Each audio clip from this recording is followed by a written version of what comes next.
Welcome to the new episode of the First Responder Playbook. It is my pleasure to introduce Kara Kalin. She is the founder of Shift Change, and she's a leader in the mental health world, registered clinical counselor, EMDR certified therapist, and a mental performance specialist. Also, a former national athlete of the Canadian national team, and she's been had 2 decades of intersection of high performance and psychological resilience. Kara, thanks for joining me tonight. And I got to say, I've had somebody on the cover of Sports Illustrated on here, but you're my first national team athlete, so I'm excited to have you. Well, thanks for having me, and yeah, happy to be here. Yeah, so tell me a little bit about yourself, and then how you went down this journey of EMDR, becoming a therapist, everything like that. Like, how did you go down and get in that space? Yeah. Well, I just want to be clear. I always like to tell people that my dream was to be an Olympic coach. And so when I stand in front of audiences now and teach about trauma and the brain, I'll tell you it's the last thing that was on the vision board. Because, for anyone that's grown up in sport or in what I call suppression culture, we do not talk about trauma or hard things. We just know how to move through it. And so I spent 2 decades of my life, like you mentioned, I was a national level athlete. When I was 17, I became a coach and then wore every hat in sport organization, whether it was provincial teams, coaching for Team Canada, the technical director for the province, you name it, I did it. And at the time that I was working in sport, I was also going to school and getting my master's in counseling. And, when you become a therapist, part of the, training is that you got to write a lot of reflection papers about your life. And that was sort of the moment where I was confronted with having to go a little bit deeper than what I'd ever done before. And I discovered a lot of things about myself that I didn't know. And it I actually wrote my thesis on how to bring the stuff that I was learning in therapy into the sport world. But what I would tell you is that, while I had such a incredible vision on how we were going to build resiliency of knowing the whole person, not just, pieces of them, I was hit with resistance every possible avenue I could turn. And so in 2019, I, had spent all this life in sport, and I'd already had two children. I never took a maternity leave. I continued to coach and be in private practice and have two children and I knew that I wanted to have another child. And there was just so much stuff that was happening in the sport world that I decided it was time to hang up my coaching jacket and to focus on my family and sort of what I imagined to be this, great maternity leave that I never got. The universe sort of gave me the final kick, and I got pregnant with twins in 2019. I gave birth to twins during the pandemic. And that was sort of one of those moments where not only could I not escape, the suffering that I was experiencing, because when you're pregnant with twins, like there is nowhere to go and you can't leave your body. But also during the pandemic, there was nowhere to run, there was no vacations, there was no way to distract myself from what I was experiencing. And I like to tell people that I decided, and back then, a way to sort of distract myself from suffering was to enroll in training. It's what I did to sort of like, continue to get my mind involved in other things. And I entered into EMDR training, and it was in that training that I, had to practice with a partner. I was taken back to an 11-year-old sport trauma that I experienced. And it was the first time in my life where I saw, at the moment where a seed of not good enough was planted, and how I spent 2 decades of my life trying to prove myself to everyone in the world. And that was the most confronting moment of my life, because the question after I saw that was, who am I in the world if I'm not trying to prove myself? And so there was a 3-year journey of unpacking all of that to get me to where I am today. That's awesome. When you decided, "Hey, I'm done with the sport. I'm going a whole separate path," you learned a lot more about yourself. How big of a leap was that for you? Was that Oh. coming out of your comfort zone? Like, were you was it scary to you, or were you ready for the new change? So I had an incredible mentor, and she was also a supervisor in the place that I worked with my counseling.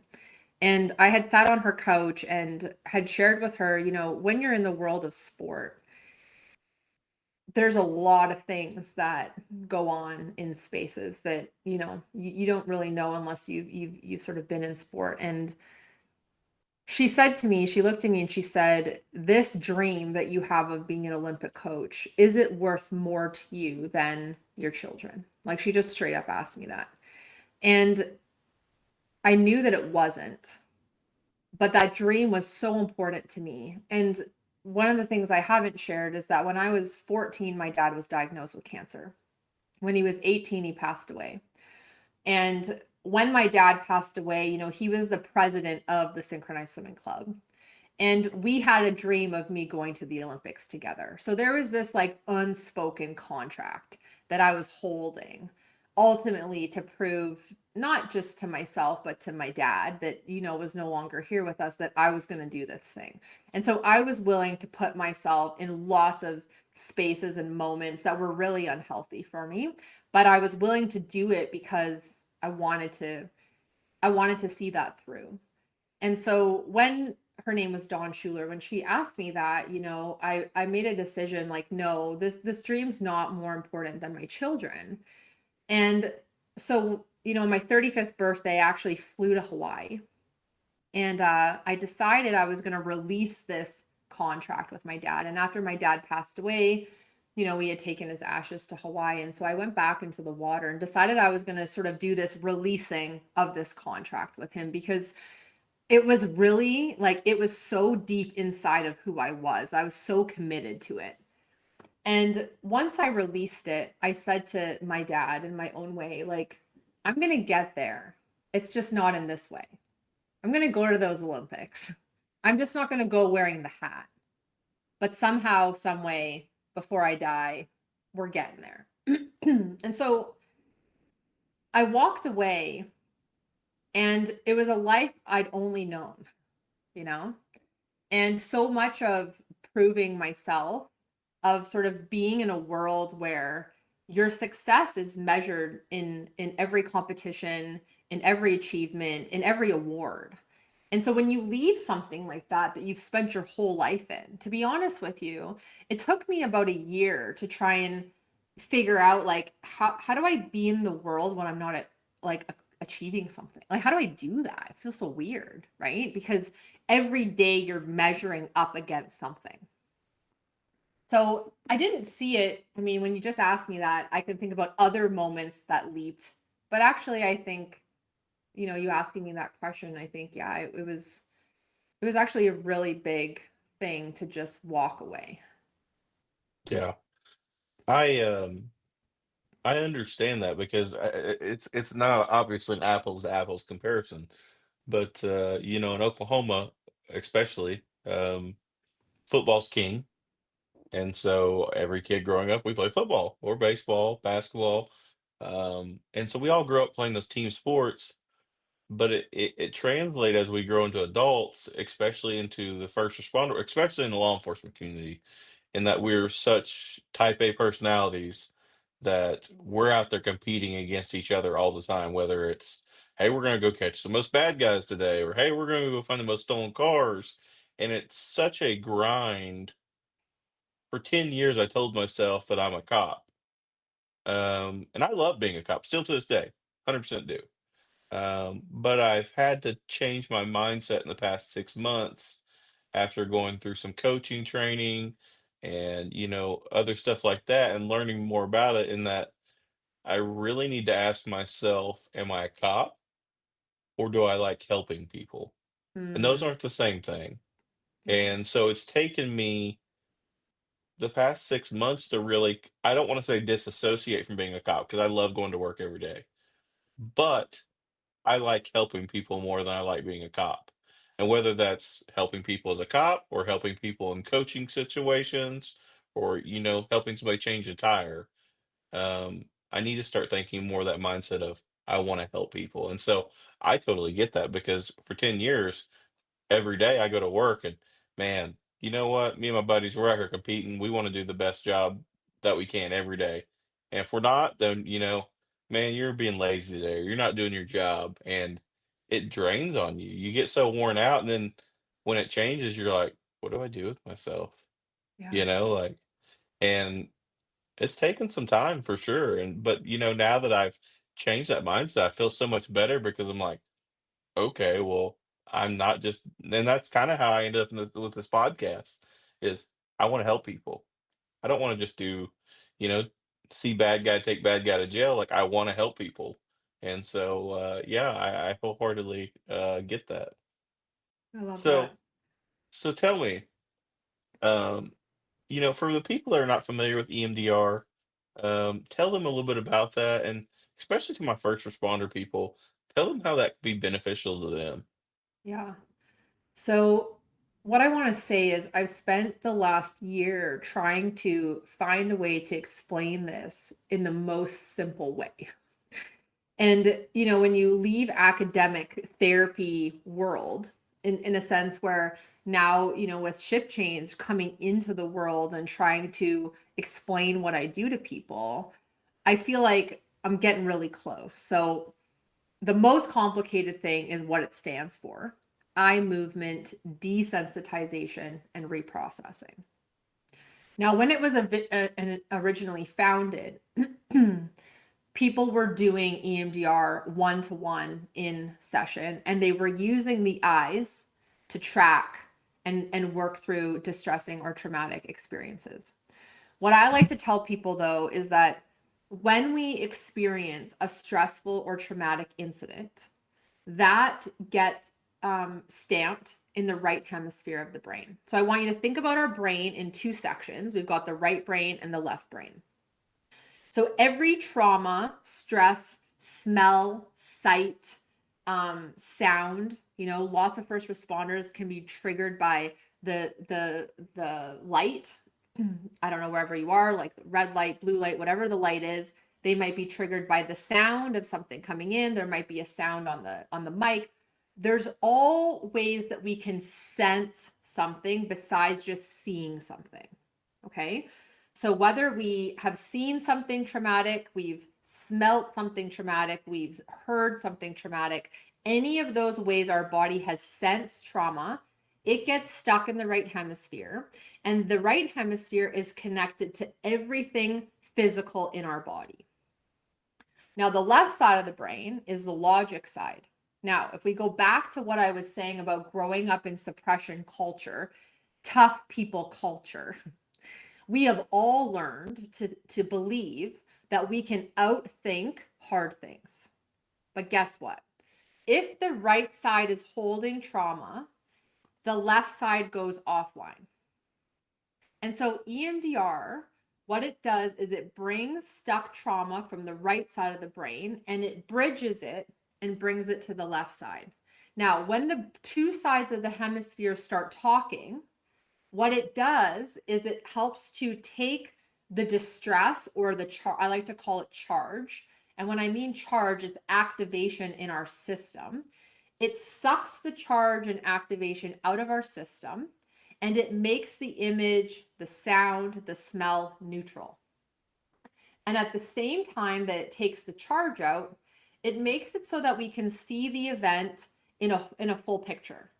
Because remember that when the brain holds the trauma, it holds it like a puzzle piece. It doesn't actually hold it as the whole event. So a small piece, it's like a sliver, it gets stuck in the brain. And so when we're integrating it by doing the EMDR, we're actually helping to see, it's like taking an eagle eye view. So now we can look down, we can see the whole event as it happened. We can see all the things that went on, and our body will no longer feel charge about it. Now, how that happens, when I said that EMDR originally did one to one, people looked at a light bar. what gets really confusing for people is that EMDR has been adapted in so many different ways of using it. And during the pandemic, there's a person named Dr. Nacho Ahiro, and he would take EMDR and he adapted the protocol to do bilateral tapping like this, or tapping on your legs. Now, what we've learned since it was first, um, developed, was that our eyes, when they're closed, if we're tapping, our eyes naturally move from right to left.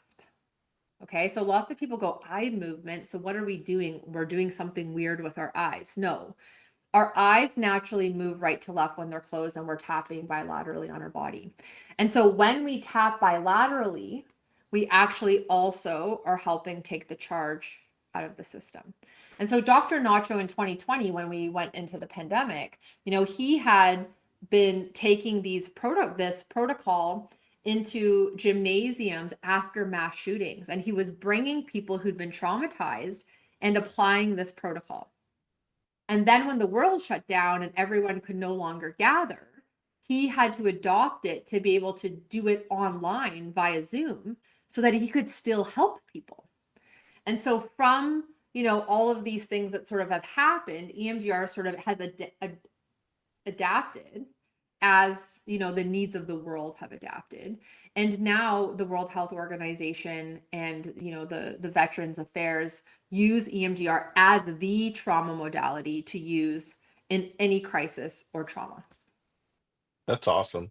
Um, I mean, the pandemic changed so many things in general, but I think it really truly affected first responders a lot, whether that's nurses, EMTs, paramedics, firefighters, police officers. It affected all of us, twofold because we're dealing with it with our family at home, but then Yeah. we're dealing with it at work too. And I love to hear that there was research done to like make that more accessible to people and like easier to get because let's face it, like everybody's busy or got something going on. If it's more accessible to everybody, that's awesome. Yeah, and what I would say is that the research tells us that we have a 90-day window to clear trauma before it integrates into chronic anxiety or PTSD. So when you think about how long COVID was, and you think about all the trauma that people had already experienced in their jobs, and when I say trauma, right, I also like to be very clear that we also experience vicarious trauma through seeing other people's trauma. So as we were watching the world and COVID and all the things happen in other places, we're all being vicariously traumatized from the watching of what was happening, let alone being in positions like first responders and frontline people who are day to day living that as well. And so, because we didn't have a system where we were helping those people in those positions clear every day what was happening, now what we're seeing is a full on system collapse. Like, I don't know how it is where you are, but where I live, the amount of money the government spends on people being on disability and sick leave is in the billions, if not getting close to trillions. Like, people are in full collapse. And what I like to say to people is that the brain, so this is the most fascinating thing. We cannot outtalk or outthink trauma.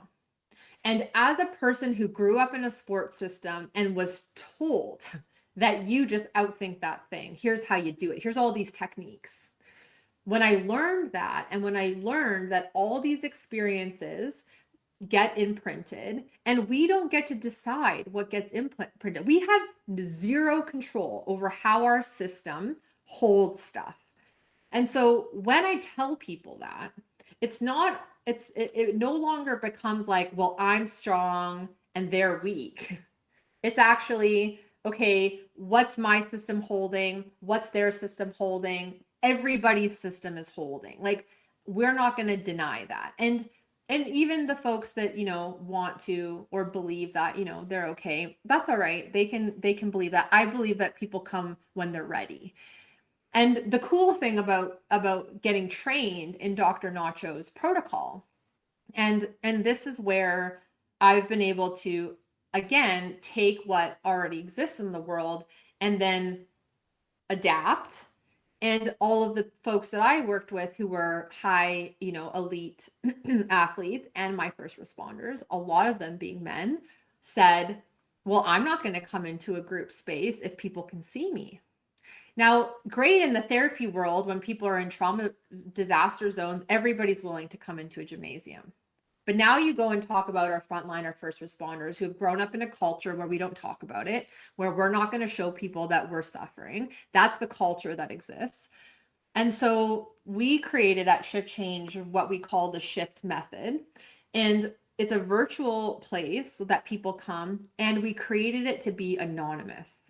And so what that means is people can come into our virtual platform, and we will guide them through an EMDR protocol that's nonverbal. So there's no talking, and nobody can see you except for the therapist. And so what started to happen is, as I started to bring this into, police departments and into all these different places and have people try it, we didn't have to convince people to come back.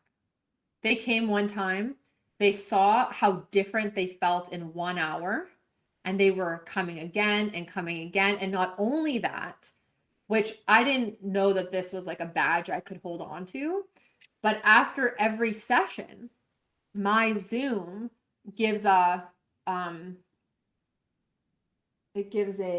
feedback thing, like an anonymous Yes. survey. You can fill out an anonymous survey after any session. And what was happening is that all my police officers were filling it out. People were telling me, do you know that it's actually very unusual for police officers to fill out a survey? Like, nobody's doing that. I'm like, well, guess what? They're doing it with me, because they were coming into a session feeling a 10 out of 10 charge. They were finishing an assist session and they were feeling a 0 to 1 out of 10 charge.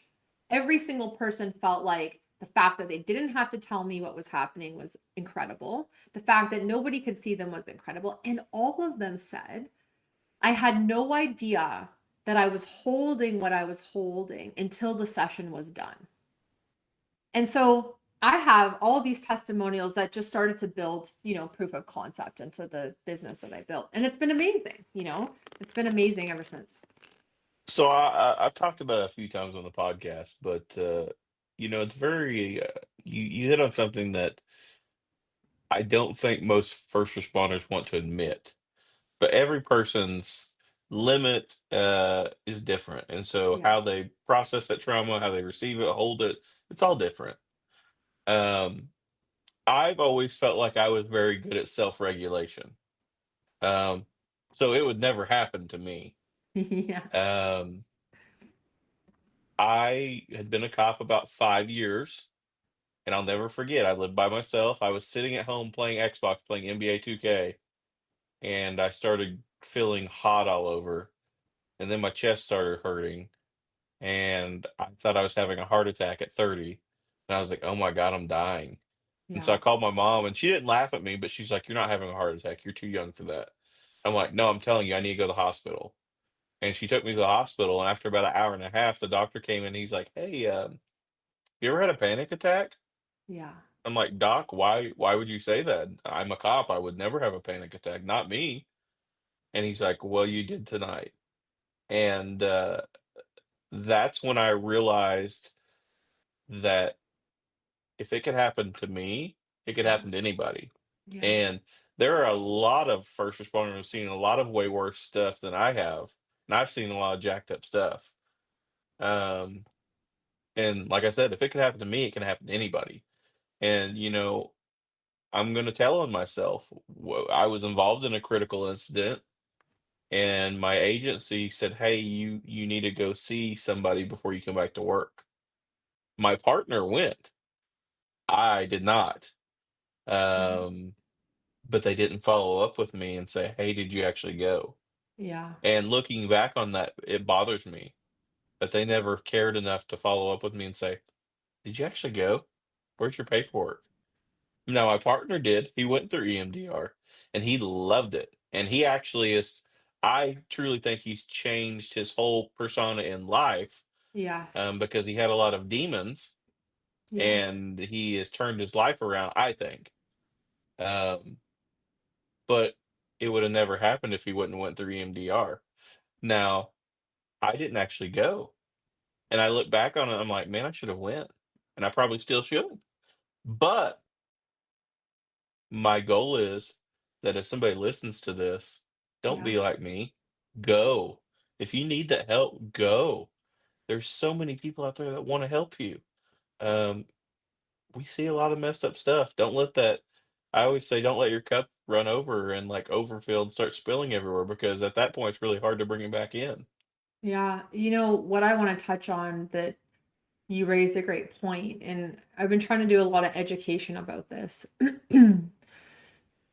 When there's a critical incident, and typically in most spaces, you have like a SISM. I don't know what you guys call it where you are, but it's a critical incident, system protocol, whatever you want to call it, SISM, debriefing, whatever. And that model has been used for decades. And the problem with it is that when we talk about something that was traumatic, so come back with me and we talk about the right brain imprinting trauma. So what happens is when we have to go and when you have to go and write reports, you go through a critical incident, you've just experienced this hard thing. Now you're sent back, to the department and you got to write the report of it and then you got to debrief it. If we talk about something traumatic before our brain has processed it, we will re-traumatize ourselves in the talking about it. And this is something I've had to get really clear on. So I'm not saying don't talk about it. What I'm saying is the brain and the nervous system, they need to process the event before people talk. And this is why, shift change it's not just to help clear a shift, but these critical incidents, they layer on top of each other. And to your point, because nobody can outrun it, zero people can outrun it. What happens when it's repressed is that eventually our body can no longer hold what we have been pushing down, and we will manifest that trauma in all sorts of crazy ways. You experience the panic attack, people get cancer, people will develop like in my life, they were scraping cancers from my body and tumors from my body. In They could not explain why these things were growing in my body. I was so young and there was no explanation. I went through an entire internal health thing where I slept at the hospital. They ran all these tests on me. And the truth is that there is no explanation, but where most people, most doctors, most places don't know is they don't ask you about the trauma you've lived through. When you talk about everyone experiences differently, there's another piece of this it's really important, is that between the ages of 0 to 13, we all have different experiences with the caregivers in our life. And we develop internalized belief systems about who we are in those fundamental years from 0 to 13. And our attachment to our caregivers trumps everything. We're biologically wired to attach to them. And so if we grow up in homes and spaces where we've seen hard things, where we've experienced any kind of childhood trauma, the truth is that the definition of trauma that hit me the most is by Gabor Mate. And the definition says this: it's not the event that causes the trauma. It's what happens inside of us in the absence of an empathetic witness. So if you grew up in a home and something hard happened to you and you did not have a caregiver or an adult help soothe your system, soothe it, help regulate and calm it down, your body and your system absorbs that. Now, if you think about how many times you're an athlete, you think about how many times your body got injured, you think about how many times you had to push through injury, you had to play through injury, you had injections for injury, you think about how many times your coach was pissed off at you for not playing, you think about all the pressure you had, like you think about all those contexts of spaces where you were taught push through, push through, push through, push through. By the time you get into these types of professions, the people who want to be helpers in the world, there's a few different, you know, I have a few different theories. One, you were a person who did not have help as a kid and you needed it, and then you decide to come in the world and be a helper because nobody helped you and you want to make a difference. Okay, that's one form of helper. Another form of helper is that nobody helped me except there was this one person who showed up for me. There was one person who made a difference in my life. I want to be like that person, and I go and be a helper in the world. But I have never met a helper that isn't carrying hard stuff from their childhood, period. Like I don't know one. And then we go into the world and we want to be helpers, and we continue to put all of that in our backpack and carry it and carry it and carry it until all of a sudden the body for most of us goes no more, collapse, right? And so for you experiencing a panic attack, the majority of men who go into ER thinking they're having a heart attack is a panic attack, because all of the emotions that you would have learned to suppress and not look at as a young boy, because boys are socialized in the world to do that. You are taught from a very young age to not cry. Like, I have two boys, and I know what that looked like when they were babies, like babies, hearing, you know, the language that would be around about boys. So when you're socialized as a boy to be in the world, to be tough and to be strong and to push through and to like, anger's okay. You can fight. You go out there and fight. You want to go on the field and fight and push people around. Yeah, you do that. We'll high five you for that. But you show any vulnerability, it was seen as weakness. And so anyone that wants to survive being a boy in the world goes push down. And I stretch on that because it's not, now my understanding is not just gender specific of boys. That's true. And there's a lot of women who have been brought up in systems like me where we were taught to be in our masculine, which was to be tough, and that in order to be selected onto teams, you had to be the tough one. You got praised for being that kid, right? And so there's a lot of women who have also experienced that to be true. So I don't want to just make it a gender thing, but I love that you touched on it because I always it's part of my mindset change is that how can I help others if I can't help myself? 100%. And so that's literally how I started this podcast, how I've gone down the journey of helping other people is I want to know about myself, you know? I want to know what was getting me off the tracks, so to speak. And you're absolutely spot on 100%. And I think especially in the first responder world, I think that, a lot of times you touched on that, they don't have that empathetic voice growing up. But as we grow into adults, especially in the first responder world, we don't have it at work either. Yeah. And so Yeah. I think that we as first responders have to change our own culture Yeah. because the old way of, hey, suffer in silence, suck it up, or hey, not telling your partner, hey, you did good today, you did a good job. You know, the old mentality was you're just doing your job. That's fine. Like, why would you not want to be there and support your partner or your coworker? And we have to change that culture as well because that drags on your mental health. If you don't ever hear somebody telling you, "Hey, you're doing a good job at work," it leads to burnout. It leads to people going into different agencies, And so I wholeheartedly agree on that topic because I've seen it. Now that you say that, like I've seen it, Yeah. and but it's not just us. The people we deal with, the people we interact with, like you don't know what they've been dealing with for X amount of years or where they came from. And so we have to also be that empathetic voice to other people to help them out, Yeah. And so I'm with you on that. I love it. So tell me, you've got all this going on. What's next for shift change? Yeah.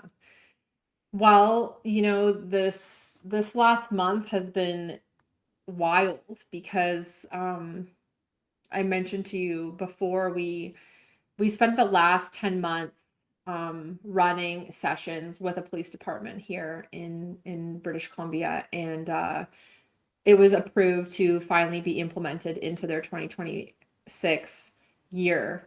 And that means that the department will be covering one session per week for the entire year. And if more is needed, more is needed. And so it's incredible because to bring something like this into a space where, historically, it has not been a place that is open to therapy, right? I think one of the things that I'm really proud about and I think is really important, and it's again speaks to the trust of a space. So when you say in our departments, we don't have that, there's not the empathetic witness. Now, if you're trying to run these types of things inside an organization, it's very tricky because no one's going to believe that you're going to be that person. You know what I mean? Like it takes Yeah, time. But to your for sure. point, when somebody learns how to attend to their own pain, they get to be an ally in that space now to help be with you and yours. And so as we do that, the momentum starts to go, right? And so when we have this shift change being external service to the department, we don't need anyone in there to run it. We are the people that have the expertise. We can be the empathetic witness. We get to be the one with the specialized skills to run people through it, and it's independent from what happens there, which is like we get to be that safe place, you know? And so as we learn so much through working with the people in that police department to bring it, there's two people, Lisa Kitt, who is one of the psychologists that works within the Surrey Police Department, but also Andrea Martin. She's Sergeant Andrea Martins, and she has created a wellness program within the department. They were critical in advocating for shift change to be a part of it. And what I've learned to be true is that you got to find the people within the organization that want to help. Exactly what you just said. There are people inside that are so willing to just keep pushing it and pushing it and pushing it until we get a yes. It took us 11 months, and we celebrated it this week. It was amazing.